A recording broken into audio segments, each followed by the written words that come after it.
Hi friends, it's Terri Gaines, independent demonstrator with Stampin' Up. In this video tutorial, I'm going to give you all the details on how I created a cover for Stampin' Up's book treat boxes.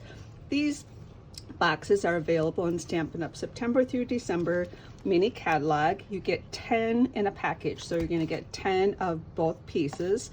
So 20 pieces in there, enough to create 10 boxes. These are so wonderful. They are already cut and scored, and you have adhesive on the box already. So first I'm going to just show you how they go together. So with the cover, you have two score lines right in the middle. Those get folded, and that is the book cover. There's two strips of adhesive right here, and then there's adhesive on the tab. I do not use the adhesive on the tab. I'm going to show you a different way to close that so it can be opened and close multiple times without having to adhere that tab. So the bottom part of the box is cut and scored for you. So all of the scores are folded inward, and you just fold them on the scores lines and you fold them all inward. So they all go in like this. And when I say in, the adhesive is on the inside. So that's all gonna go in. So there's adhesive right here. If you wanted to, you can take a bone folder to help burnish these. Sometimes I do, sometimes I don't. I don't think it's going to affect it too much if you don't, because it's got that strong adhesive. But as long as we have the bone folder here, and that just helps burnish those edges. So to assemble it, you put the smaller sides in, shorter sides in first with those tabs. You have your backing right here. You take that adhesive backing off, and then that gets rolled around and holds those side tabs in. And it is such a clever way to do this. So then you just take that backing off, fold that down, and that is the box part of it. And then the adhesive strips right here, you take those off and put those down and close it.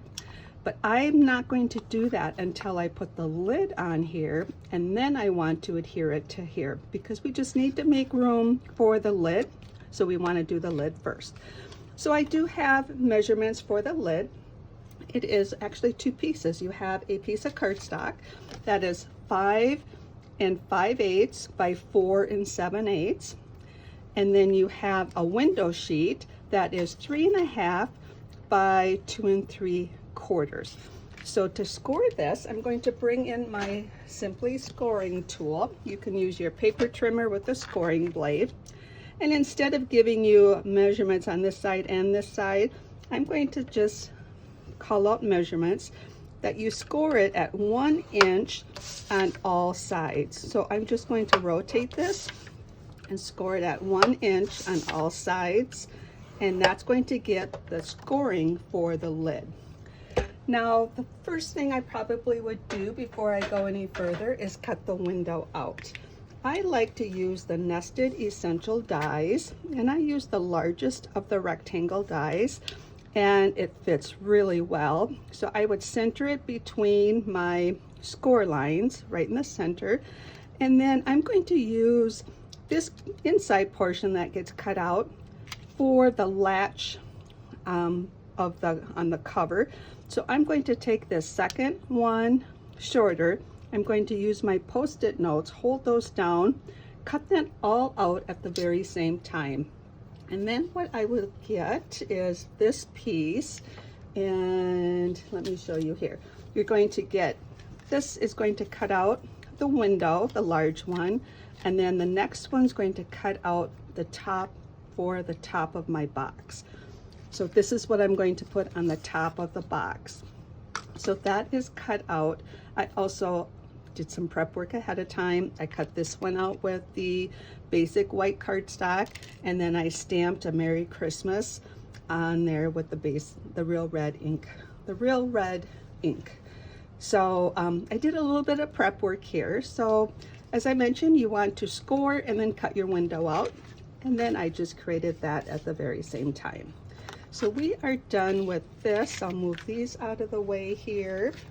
And we are back to this piece. So what I would do is fold all of these score lines down.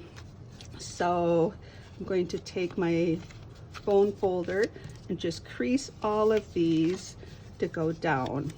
And then we're going to do some cutting, add some adhesive. We're going to put the window sheet on here. And here's what we're going to do. Fold those all in first. And then what I like to do is I cut into the intersection on this side, on the longer sides, all 4 intersections. I'm going to cut in with my paper snips, like so. Okay, so I've got those cut in. Now these are going to go folded in like that, and I like to also just take a little bit of an angle off of this. Now to help you out, I did create a graphics to show you. So we have the measurements here, the 1 inch is scored all the way around, and I'm taking these little angles off of the side. So the dashed line is the score line, a cut line is solid.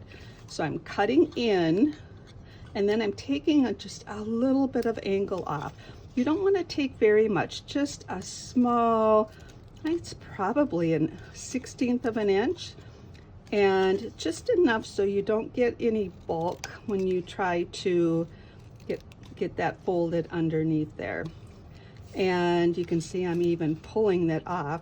Sometimes I don't get it cut right to the end, and I'm just pulling that little piece off.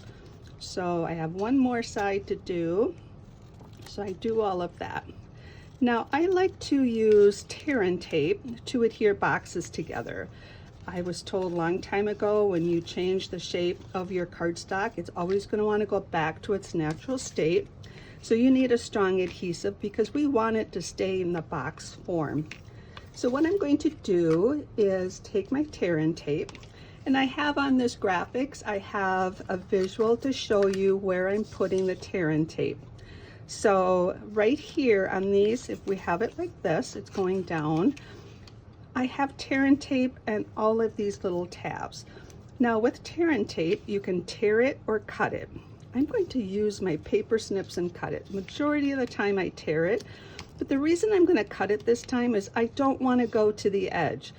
I don't want to go to the edge any place I put the adhesive, because it may, when I actually adhere it to the cardstock it's going to get adhered to, it may get exposed if I go right to the edge.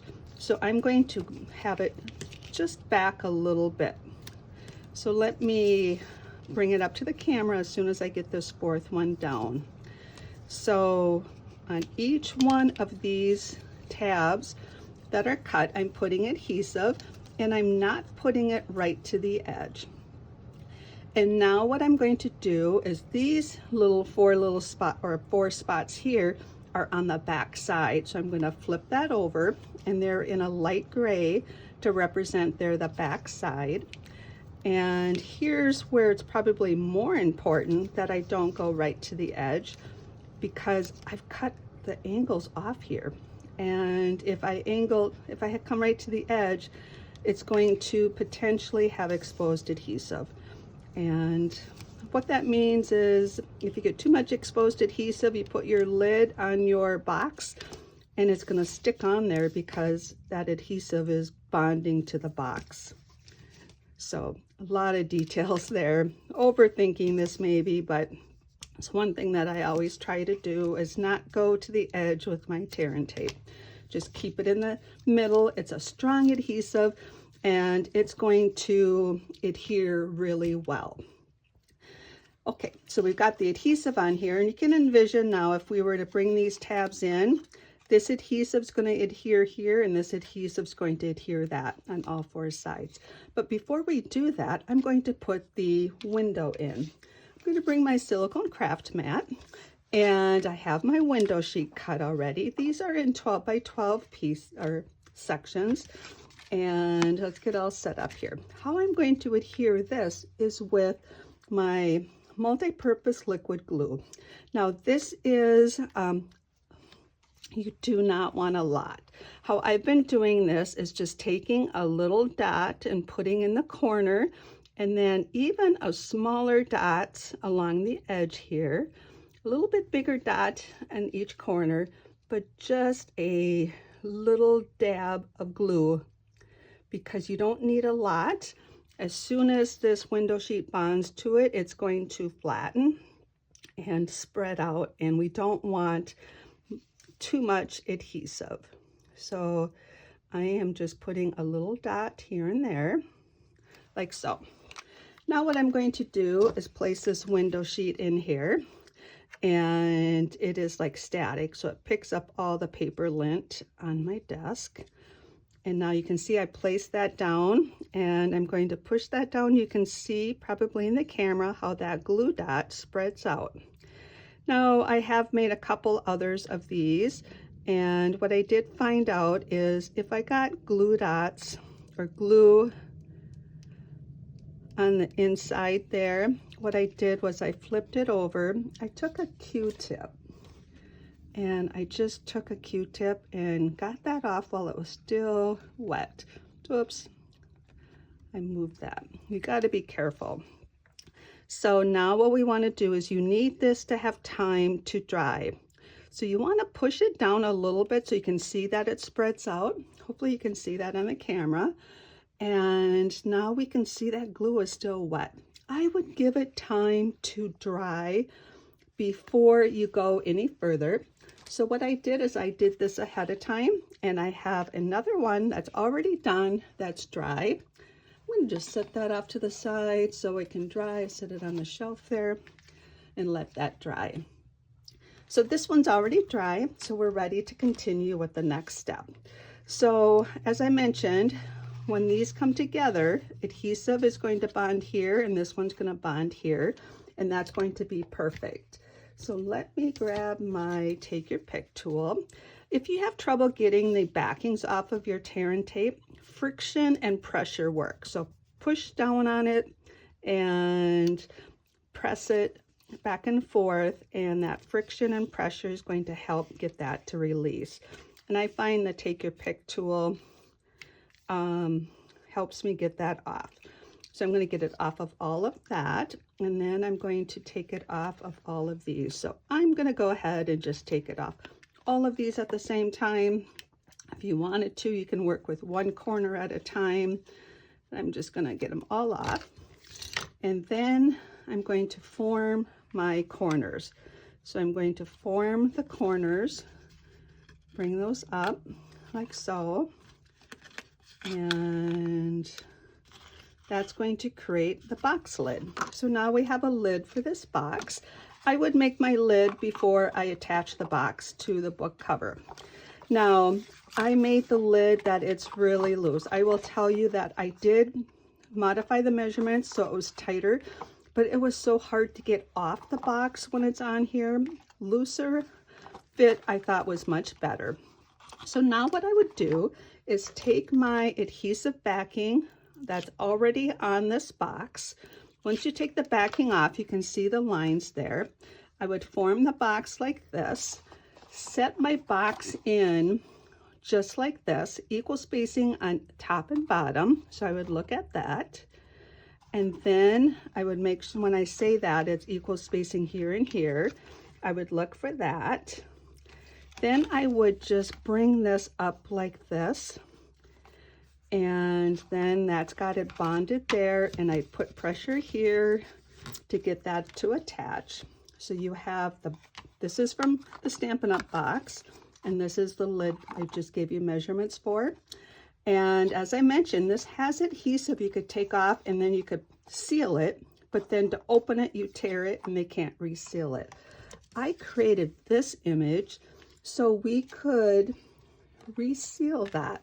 So how I do that is close the box, hold this, then right where this tab is, I put adhesive, a dimensional above it, below it, and to the side of it.